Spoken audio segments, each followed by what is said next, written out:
Hi y'all, this is Regina.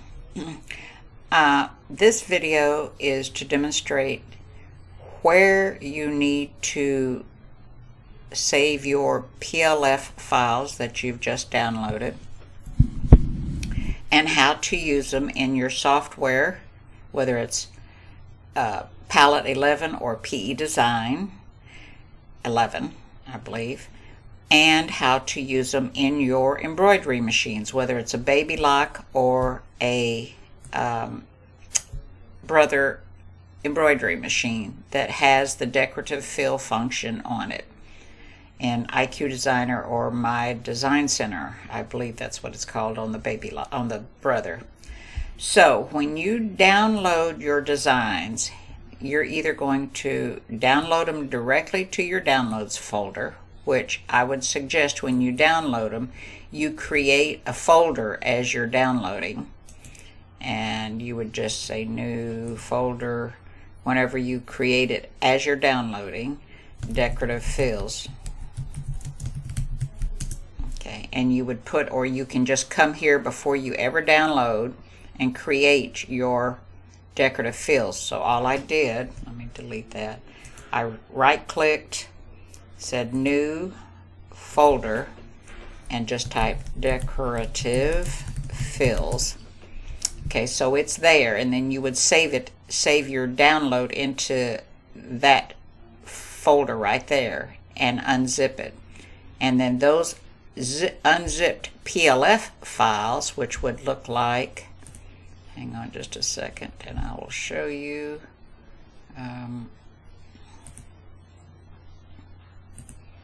They would look like this. You would be getting pictures of the decorative fills and the PLF files to go along with it. We don't need copies. I don't know how that got in here. Maybe when I was messing with it a little while ago, so I'm going to delete those. So these are your decorative fills.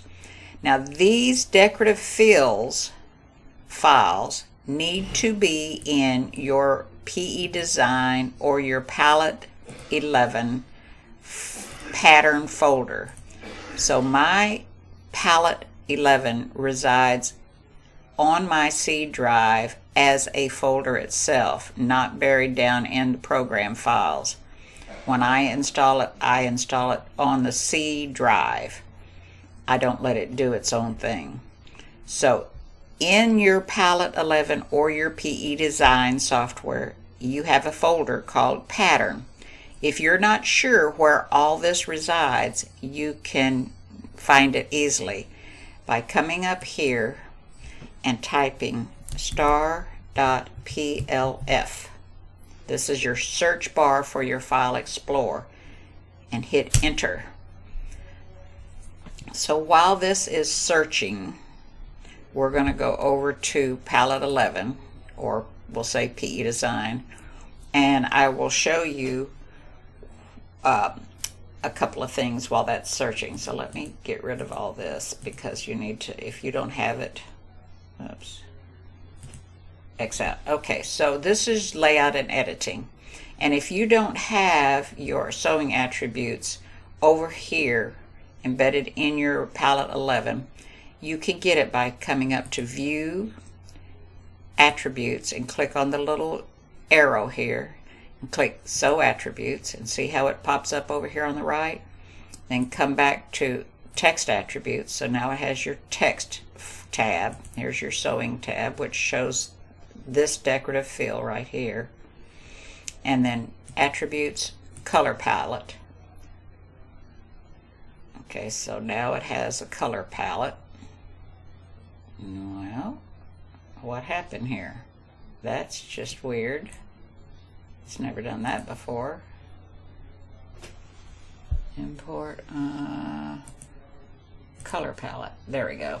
Okay, so there's the tab for the color palette, the text attributes, the sewing attributes, and this is what you're going to be working with these decorative fills. Let's check how this is doing. So it's still working. Alright, so this would be an equivalent to IQ Designer or My Design Center. So you would come up here and go to Home come over to your shapes and find the shape that you want. So I'm just going to pick this shape. I'm going to hold my shift key and I'm going to drag this shape all the way out to the edges. So consider this your machine, your IQ Designer or your Design Center. And this is going to be a table topper. I guess this is a hexagon. And you would, to choose what fill you wanted, you would come over here to your Decorative Fills over here on the right. Make sure that you have Maintain Aspect Ratio checked. If I check it off, you can make it, you can skew the design right here if you want. I wouldn't suggest it, it's not pretty. Alright, so we're going to click and it brings up the Decorative Fill box. And you can search for the one you want. So let's see here. Let me go back up. So all these that say 0-RY are fills that I've created. So let's use the snowflake. Alright, so there's the snowflake decorative fill. Let's go back over here. Alright, so this search is finished. So see, these are all PLF files, and if you look right up underneath it, I'm in the View Detail Content, or you could go to Details. Okay, you need actually do the content so you can see the actual location of the patterns. And here it tells you it's on the C drive. Okay, C drive in the folder called Palette. Here's this palette folder, and under that there's another folder called Pattern, which is this folder. That is where, and I'm going to click on it, that is where all your fill designs, your programmable fill designs, your motif designs, and your decorative fill designs, which have the PLF extension. Alright, so these are all Baby Lock design, fills, motifs, decorative fills, whatever. And then we can go down here. Here's mine, and this is where I've created a lot of these Christmas designs. So let's say you downloaded them from the downloads folder. Now you would need to, I'm going to pretend, let me go over here to go over here to where I actually have them, and we're going to pretend this is my USB. Okay, so you would highlight, click on the first one, hold the shift key down and click on the last one, and that highlights all the fill designs. And you want to move them into your patterns folder right here. So remember we've said it was under C, Palette, Patterns. Now that may not be where yours is, so you have to remember where yours is. So here's my PLF files that I just downloaded. I've highlighted them by clicking on the first one, hold the shift key down, click on the last one, and then I would drag these over by clicking down on my left mouse button and holding it, and it says copy to my patterns, and when I copy, it's going to tell me that they're already there. Well, usually it does. Oh, I know, because I have a 0 on it. Okay, so if I go over to my patterns fill now, and I go scroll down and go to RY, I'm scrolling fast, so there it is. So here's the designs that the fills that I just copied over. Now I don't want these to reside here, so I'm going to delete them. But you would need them here in order to utilize them in your software. Okay, so y'all that are just wanting to know how to get them to your machine, just hang on, I'm getting there.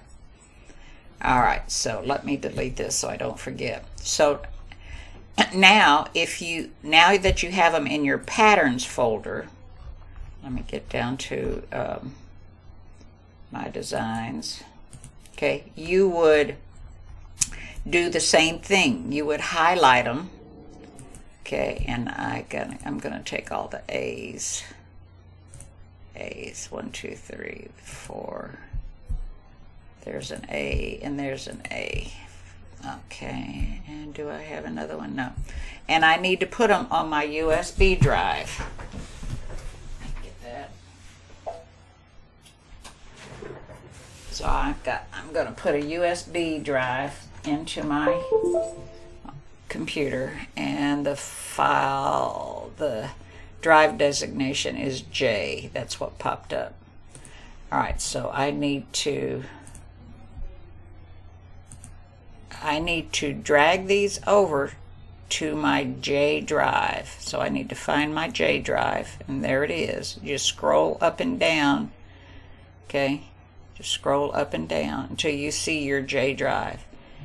Now all these are highlighted. You're going to left click, hold the mouse button down, and you're going to copy them over to your J drive and let go. You just drag and let go.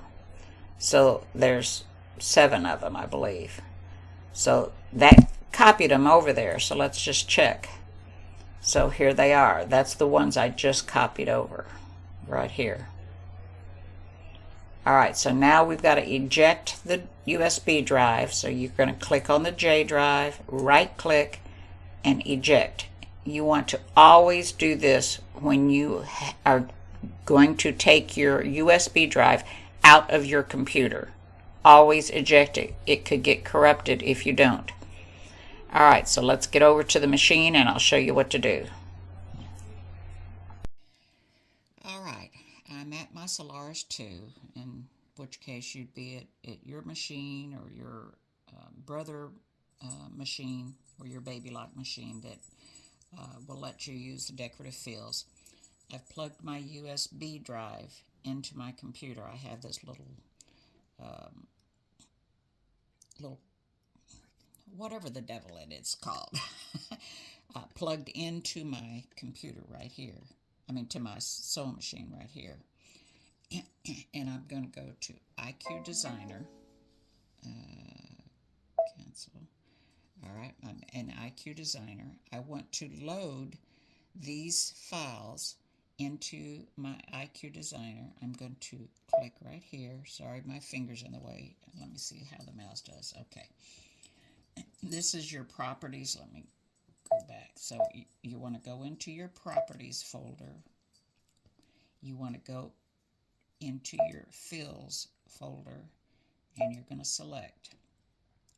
You want to go to custom, and then you want to go over here. Oops, sorry. Let me raise this up a little bit. Let me go back because I didn't realize that was down too far. All right, so you're going to go into your properties area. You're going to select your fills. Click select. You're going to go to custom, and you're going to go to the pocket with the arrow pointing to the right. All right, so now I want to go, this has already seen my USB that I just put on, and I want to go down to my Christmas files, which are down here. This is the Christmas bell. This is the candy cane, so I'm going to select and say OK. I'm going to go back. I'm going to select the candy cane and say OK. I'm going to go back. I'm going to select the holly leaf and say OK. And that's, oh, sorry. And then I'm going to select the poinsettia, say OK. I'm going to select and do the Christmas tree, say OK. And now you've got the idea. Okay. And you can see all these decorative fills. So that's 3, 6, 7, 8. 3, 6, 7, 8. And there'll be one more, which will be a snowflake. I just don't have it on this drive. Let me make sure that there's not anything else. And that's all of them. So you got 1, 2, 3, 4, 5, 6, 7. 1, 2, 3, 4, 5, 6, 7.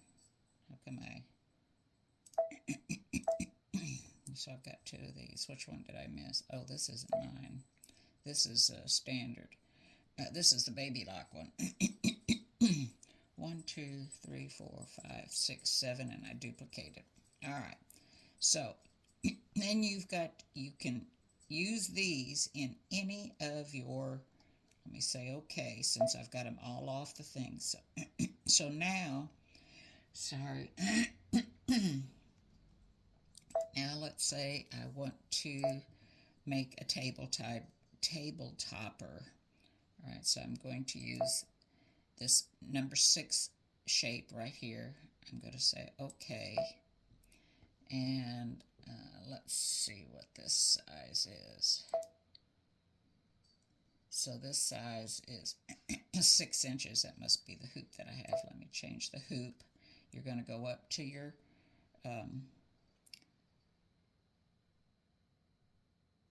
little icon that looks like a piece of paper, and you're going to change the size of the hoop that you want. I'm going to pick an 8 by 8 and say okay. And now I want to I'm going to say okay again. I want to go to my fills, which I'm going to click right here. I'm going to, this is already selected because I've been in here, and I'm going to go to select, and I want to put in the stocking. I'm going to use that on my table topper. I'm going to click red so you can see it. Now I'm going to go to my fill bucket right here, and I'm going to click. I'm going to say next.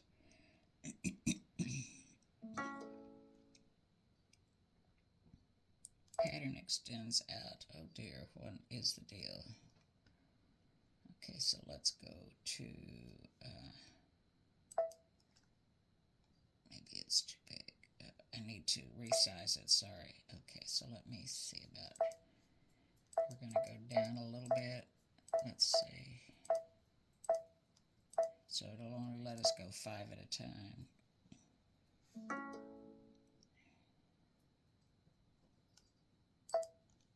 Okay, what is going on? Let me go down a little bit. I must have something already on there. So let me start over again. Let me go to return.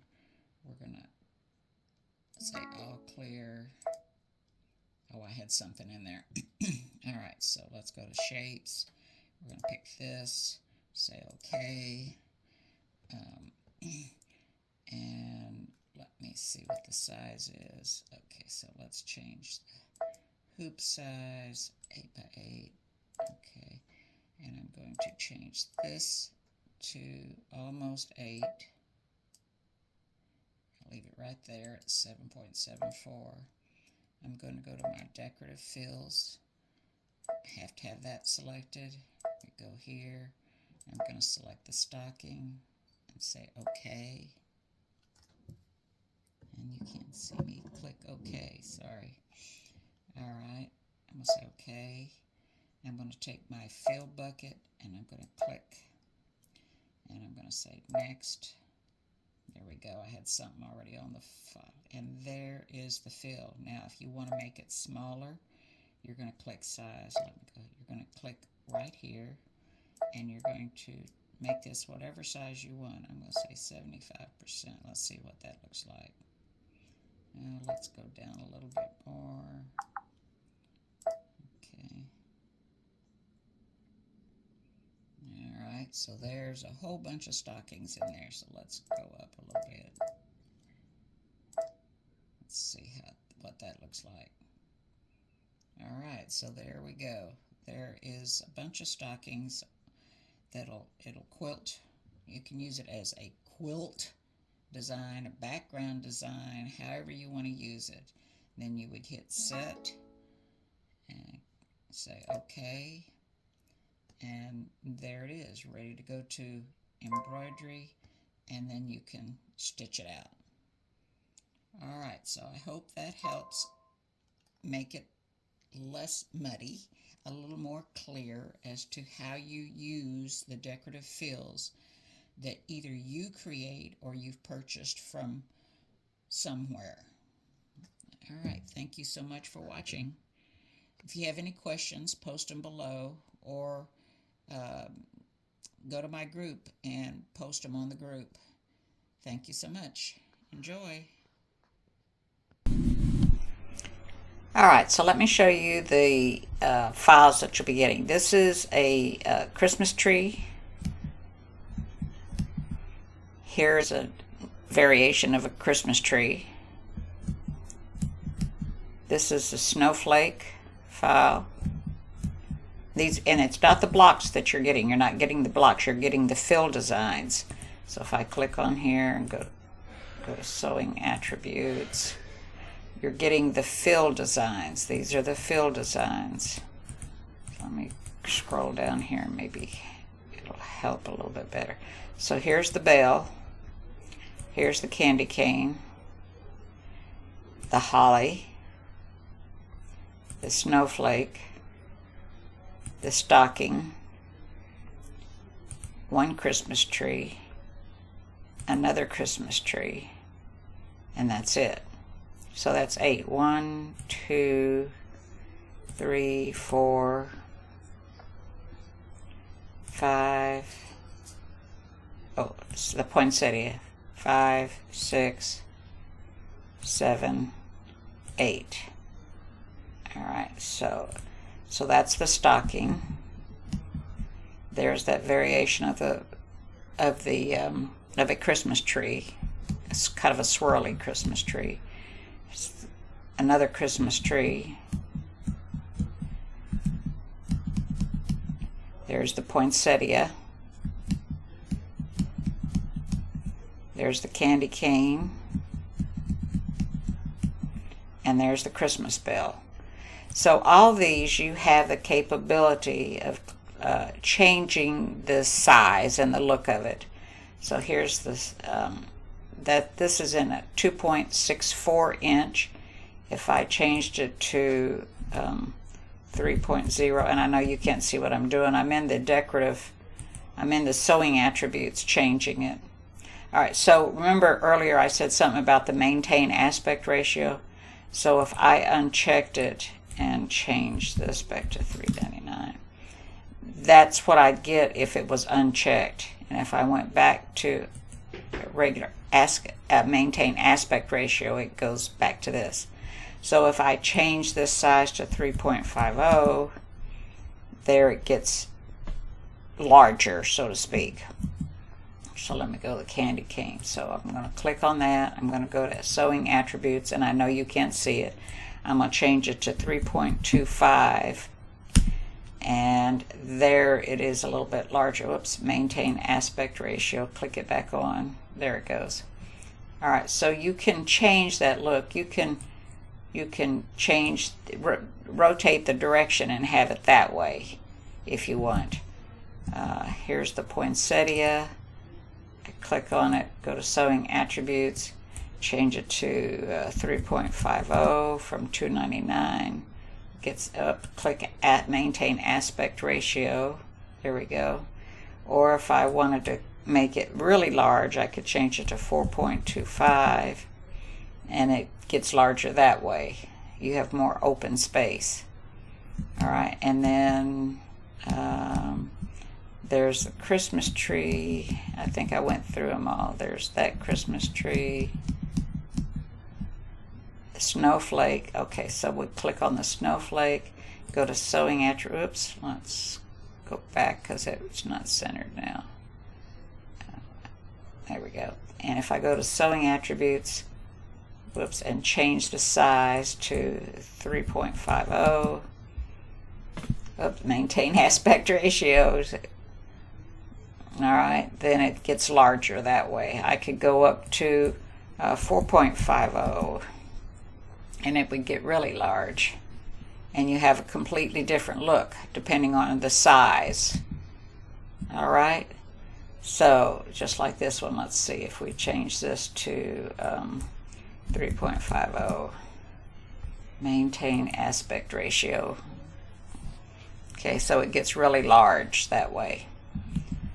Alright, so I hope you find some good uses for these. I'd love to see what you do with them. If you're a member of Facebook, look for my Facebook group, Carry On the Stitching, all one word, CAREYON, the stitching, and I'll have a link below for you in the description.